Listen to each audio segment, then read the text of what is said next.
Olá, seja bem-vindo e é uma alegria compartilhar a palavra contigo. E hoje nós estamos em Isaías, capítulo de número 28. Abra a tua Bíblia, porque a minha já está aberta. O versículo 1 diz assim: Ai da soberba, coroa dos bêbados de Efraim e da flor caduca da sua gloriosa formosura, que está sobre a parte alta do fertilíssimo vale dos vencidos do vinho. Meu Deus! Então, lendo esse texto e meditando nesta palavra, amados, aqui tem pontos muito importantes. Primeiro, é uma profecia de Isaías acerca do que iria acontecer no Reino do Norte e também no Reino do Sul.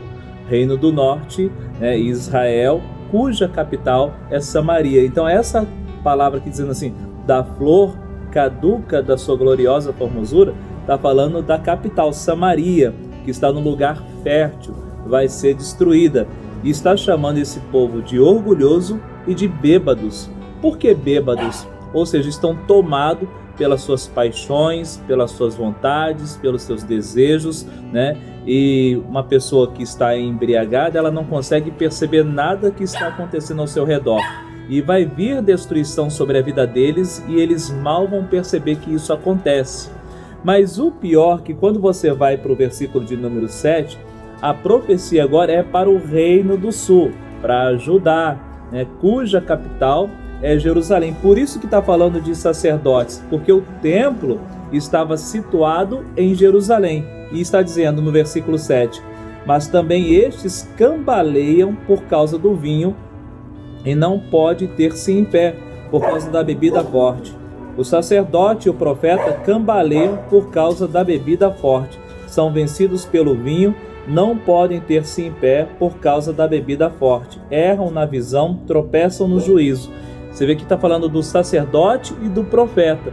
Então, aqueles que deveriam dar direção para o povo também se corromperam. E eu falei sobre esses dias, numa pregação minha, sobre o voto de Nazireu. E Deus me mostrava justamente, muitos nazireus que Deus quer levantar, mas estavam embriagados pelo vinho do mundo, ou seja, pelos desejos e as paixões mundanas. É o que estava acontecendo com eles. Eles estavam dominados pelo mundo, por aquilo que o mundo estava oferecendo ao seu redor. Mas é interessante, amados, porque primeira profecia é para o Reino do Norte. E nós sabemos que o Reino do Norte foi invadido pela Síria muitos e muitos anos antes disso acontecer no Reino do Sul. Mas é interessante que eles não conseguiram aprender a lição. Sábio é aquele que aprende com os erros dos outros, não é verdade? Eu estou vendo alguém fazendo algo errado, eu não vou fazer, porque eu sei que vou ser prejudicado. De repente eu vejo uma família que foi destruída por causa do álcool, por causa da prostituição, do adultério. Eu vou lutar para que isso jamais aconteça no meu casamento e na minha vida. Ou seja, eu estou aprendendo com os erros dos outros. E aqui, o povo que estava no sul não conseguiram aprender com os erros do povo do norte. Bom, mas dando continuidade no versículo de número 10, olha só, porque é preceito sobre preceito, preceito e mais preceito, regra sobre regra, regra e mais regra, um pouco aqui, um pouco ali.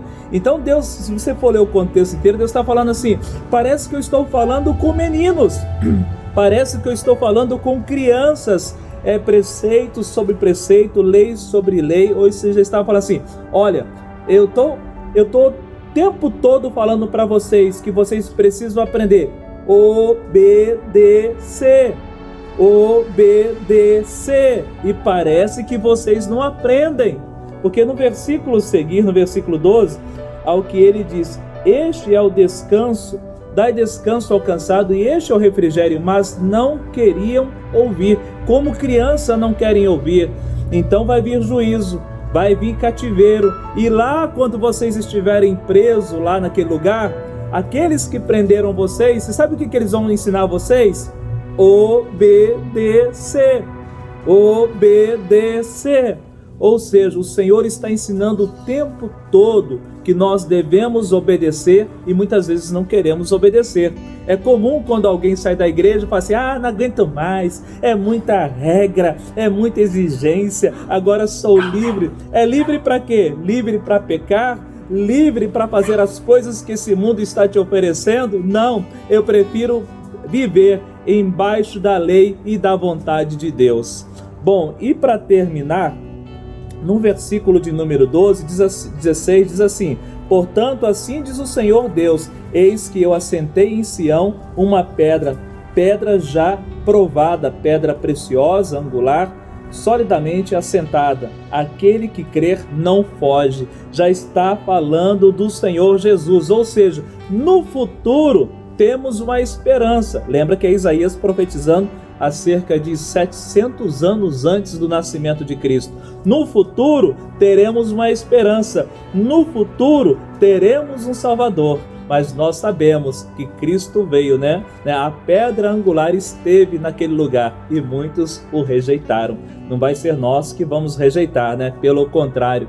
Ah, Senhor Jesus, Tu és bem-vindo, Maranata, glória a Deus. Versículo de número 17.